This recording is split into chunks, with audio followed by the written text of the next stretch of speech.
பழந்தமிழரின் அறிவியல் உயிரியல் பற்றி மிகச் சிறப்பாக அறிந்துள்ளனர். தொல்காப்பியர் உயிரினங்களை ஓரினயுயிர், ஈரினவுயிர்,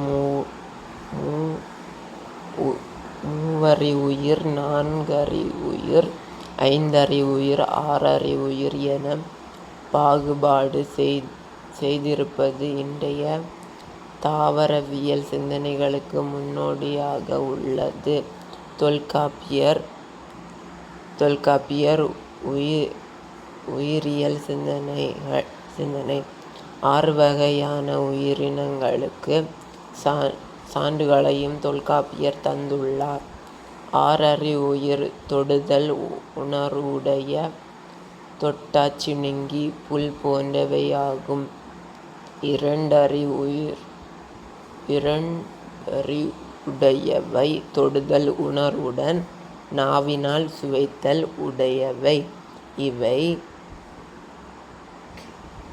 கிளிஞ்சல்கள், சங்கு, நத்தை, சிப்பி போன்றவையாகும். மூவறிவுடையவை தொடுதல் நாவினால் உண்டாகும் சுவையுடன் மூக்கினால் முகர்ந்து பார்த்தல் தன்மை உடையவை. இவை ஏறல், ஈசல், பட்டுப்பூச்சி போன்றவையாகும்.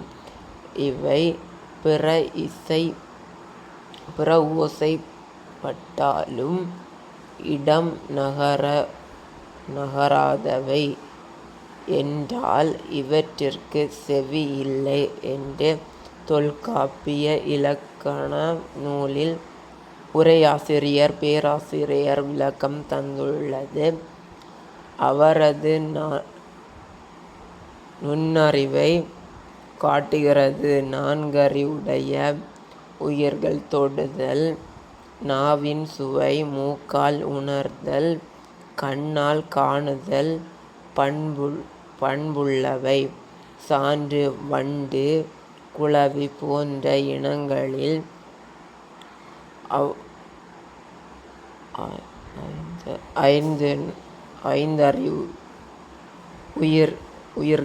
ஐந்தறிவுயிர்கள் மேலே கூறிய 4 உணர்வுகளுடன் செவி உணர்வும் கொண்டவையாகும்.